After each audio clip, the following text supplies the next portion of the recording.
My story and my family's story is not unique. Every family has varying challenges with respect to mental illnesses. Because these illnesses carry so much shame, it's something that we all remain silent about. So when I chose to write my book, I chose to break the silence.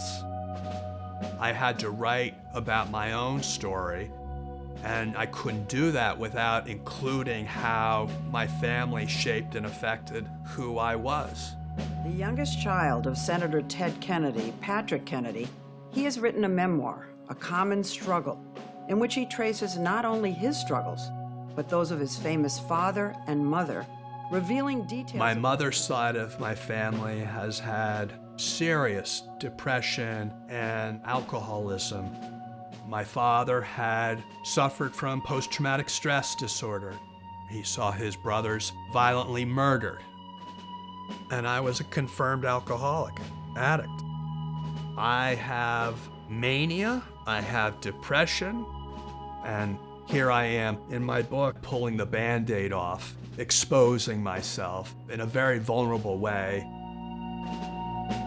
So I'm waiting to go on the air to talk about my book when a woman came up to me and said, I want to say that my whole family watched your 60 Minutes interview. We had a discussion about our own family illnesses, and it was the first time in my life my family ever discussed those things.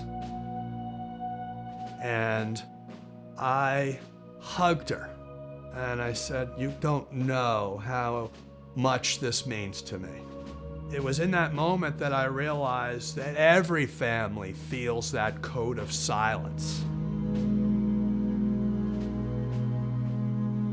It's a very easy thing to conjure up fear of the other when the other is someone with mental illness and addiction. So it's really the challenge for us to rise to the better angels of our nature and understand no one chooses to act this way. Just like people don't have a choice what color skin or what sexual orientation they have. We have people being discriminated against for no other reason than simple bigotry and age-old stereotypes. Throughout its history, America has struggled to live up to the promise that all men and women are created equal and have certain inalienable rights, including life, liberty, and the pursuit of happiness. The struggle to be treated equal is at the heart of every civil rights movement. For Native Americans, who continue working to dispel long-held historical stereotypes and maintain their traditions and reclaim their lands. For African Americans and other minorities who still face discrimination in society, the workplace, even their right to vote. Civil rights for homosexuals and people with gender differences who continue to fight for equality in marital rights and medical treatment. For those with physical disabilities who, for many years, were hidden away in special homes and deprived access to public buildings and transportation. Civil rights for women who weren't promised equal pay until 2009 and whose right to make their own health care decisions is again under siege. Now it's time to stand up in the same way for the civil rights of those with mental illnesses and addictions. Can separate be equal? Mental health is treated as a separate and unequal form of treatment when compared to the rest of medical care. Every movement faces the same challenges: to raise awareness, combat stigma, enact legislation, and insist those laws are enforced. And each one has been led by people willing to risk their livelihoods, reputations, and even lives to demand equality. It happened because Dr. King marched on Washington. It happened because Rosa Parks refused to give up her seat. It happened. This is an issue of civil rights for people with brain illnesses. Our success as a nation depends upon our ability to treat illnesses of the brain like any other illnesses within the overall health system, to negotiate and navigate mental health parity. Mental health parity and addiction equity is critical to the future of this country. And I think we're all in this together now, trying to make sure that we continue to move toward that goal.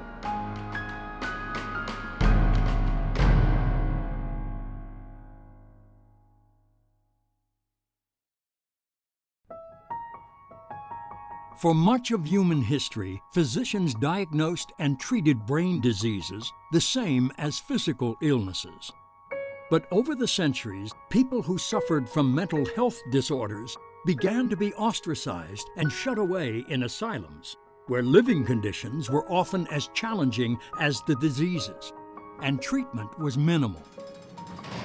In 1955, over 500,000 Americans were still imprisoned in so-called insane asylums. It was said at an earlier age that the mind of man is a far country, which can be neither approached nor explored. Today, under present conditions of scientific achievement, it will be possible for a nation as rich in human and material resources as ours to make the remote reaches of the mind accessible. The mentally ill need no longer be alien to our affections or beyond the help of our communities. In 1963, President John F. Kennedy signed the Community Mental Health Act. It was the first step towards deinstitutionalizing mental illness so that those suffering would be cared for in the community and no longer locked away. For John Kennedy, like so many others, the issue was personal. My Aunt Rosemary was born with a developmental disability, and she had a mental illness as well. My grandfather couldn't control my Aunt Rosemary's behavior, really threw him off, and it was really the reason for the lobotomy that he chose for her. My Aunt Rosemary's lobotomy was such a source of shame that my grandfather sent her to a convent of sorts out in Wisconsin so that she could really be hidden from view. I believe his public commitment to the Community Mental Health Act of 1963 really came from his personal experience and love for his sister. As fate would have it, it was the last bill he signed into law before he was tragically assassinated. Subsequent administrations continued making progress with community health centers, addiction treatment, and children's mental health care. But soon after his election in 1981, President Ronald Reagan began shifting federal responsibility for providing mental health care to the states, which led to disparities in care. Reagan dismantled all of that. He reversed the momentum to bring psychiatric disorders back into the mainstream of medical coverage. I can't even begin to enumerate the number of ways that his policies really set back the movement for mental health and addiction treatment in this country. It was another 15 years before Congress passed a national law that regulated how insurance companies covered mental health. But its coverage was very limited and restricted to larger group plans. Then, in 2008, a bipartisan group of Democrats and Republicans in the House and Senate passed a new law mandating that all Americans receive the same coverage for mental illness and addiction as they do for physical illnesses and injuries. The Mental Health Parity and Addiction Equity Act. In many respects, The Mental Health Parity and Addiction Equity Act is a kind of medical version of that civil rights law because... Like the people it was trying to protect, the passage of the 2008 Act took place quietly out of the public eye.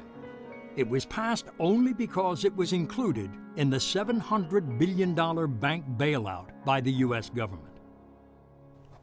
2 years later, in 2010, President Barack Obama signed the Patient Protection and Affordable Care Act, which defined mental health and addiction treatment as one of 10 essential health benefits. Yet to this day, these parity laws remain largely underfunded, unenforced, and poorly implemented. Even the most informed consumers continue to find it difficult to understand what their mental health insurance actually covers. And when patients seek help, more than half of primary care physicians report they cannot find outpatient mental health services for them, particularly in poor and rural areas.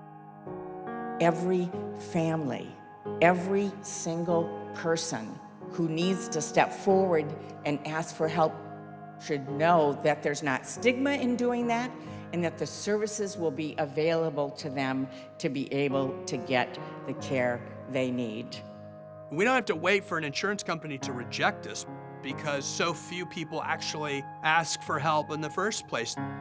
That's the biggest public health crisis that we're facing. But we still don't have the advocacy. And why don't we have the advocacy? Because we don't have the people behind the advocacy. So in order to make change at the federal level and state level, the best action people can take is to come to the awesome realization that they can no longer remain quiet. When we break that silence, we open ourselves up and allow other people to open themselves up. And then all of a sudden there's a bond. And that's called spirituality. The best way to treat these illnesses, aside from treating them medically, is to also ensure that people are connected to community, real human connection. And that is how we heal. It ought to be possible, in short, for every American to enjoy the privileges of being American without regard to his race or his color. In short, every American Mentally ill need no longer be alien to our affections or beyond the help of our communities. Change is coming, but far too slowly. Across the country, many mental health plans still provide inferior coverage, and claims are still being denied unfairly. And a decade after the Parity bill was signed into law, it is still a struggle to bring healthcare insurers into compliance. I'm here today asking for all mental health advocates to unite behind an important initiative, Mental Health for Us. In 2019, the Kennedy Forum, along with other key stakeholders, launched Mental Health for Us to ensure that political candidates and voters make mental illness and addiction a key issue in the 2020 elections. This initiative calls for the kind of large-scale fundamental change we've always needed and never achieved. It seeks to bring together everyone affected by mental illness so we can speak with one voice and reaffirm the sentiments expressed over a decade ago in the Parity Act. We want the same access, the same recovery for mental health and addiction that we have given to every other major public health crisis in the history of our country. Mental health must be treated the same as physical health in the healthcare, insurance, and judicial systems, in schools, the military, and in every community. We can end the stigma that keeps millions of Americans suffering in silence and protect the rights and the dignity of people who are living with mental illness. And together, we can live up to the promise of the Mental Health Parity and Addiction Equity Act.